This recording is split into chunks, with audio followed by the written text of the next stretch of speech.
Welcome to Middle Nation. Today we embark on a journey to understand a monumental shift in global economic dynamics. The United States, once the epicenter of global finance, is witnessing a significant shift in economic influence. The towering skyscrapers of Wall Street, the bustling New York Stock Exchange, and the frenetic activity of its financial district are no longer the sole indicators of global economic power. Today we will analyze why the owners and controllers of global financialized capital, or OCGFC, have strategically redirected their focus to the global south. This move is not just a reaction to immediate economic pressures, but a calculated strategy to harness emerging opportunities. Let's delve into the details. Understanding this shift requires a deep dive into historical, economic, and geopolitical factors that have shaped the current landscape. By the 1990s, the US manufacturing sector encountered significant challenges: market saturation and escalating labor costs. These issues were compounded by increasing competition from abroad and technological advancements that rendered some traditional manufacturing processes obsolete. Profit margins were under pressure, prompting the OCGFC to seek better returns by offshoring to more cost-effective markets in Asia and Latin America. This marked the advent of neoliberal globalization, a period characterized by the liberalization of trade and investment, deregulation, and the privatization of state-owned enterprises. Agreements like NAFTA, WTO integration, and China's accession to the WTO facilitated global capital mobility. These agreements dismantled trade barriers, allowing capital to flow more freely across borders and enabling corporations to optimize their operations on a global scale. The US played a crucial role in establishing this deregulated system, but once operational, the OCGFC began exploring other opportunities. The global landscape was changing, and new markets were emerging with untapped potential. The US political landscape also became increasingly complex. Legislative gridlock, partisan bickering, and a series of contentious elections created an environment of uncertainty and instability. Polarization, post-9/11 surveillance, and the rise of populism introduced significant risks. The social fabric of the nation was fraying, and the political discourse was becoming more divisive.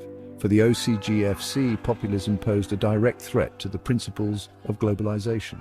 Populist leaders often advocated for protectionist policies which could hinder the free flow of capital and disrupt global supply chains. Additionally, the military burden was substantial.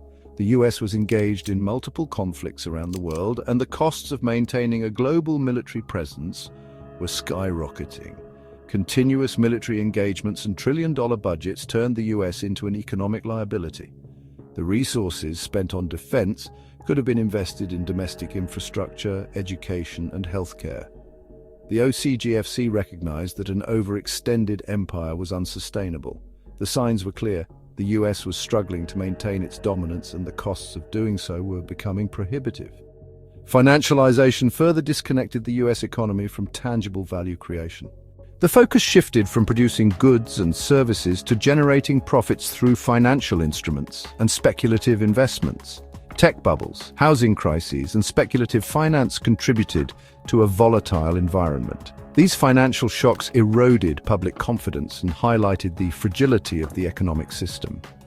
The 2008 financial crisis was a pivotal moment, exposing systemic weaknesses and diminishing public trust. The repercussions were felt globally, and the recovery was slow and uneven. Concurrently, China's rapid economic ascent presented a more stable and profitable partnership. China's growth was driven by a combination of state-led development, market reforms, and integration into the global economy. With its centralized, compliant, and efficient system, China became the preferred destination for global capital. The Chinese government's ability to implement policies swiftly and maintain social stability was attractive to investors. The US, grappling with internal divisions, an aging population, and social crises, could not compete. The demographic trends were unfavorable, and the social unrest further undermined the country's attractiveness as an investment destination.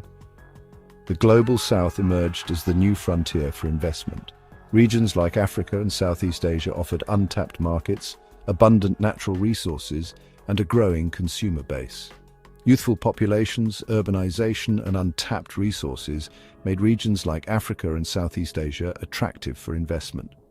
These regions were poised for rapid growth, and the potential returns were significant. The OCGFC identified immense growth potential in these regions. The combination of favorable demographics, economic reforms, and infrastructure development created a conducive environment for investment. Finally, the COVID-19 pandemic accelerated existing trends.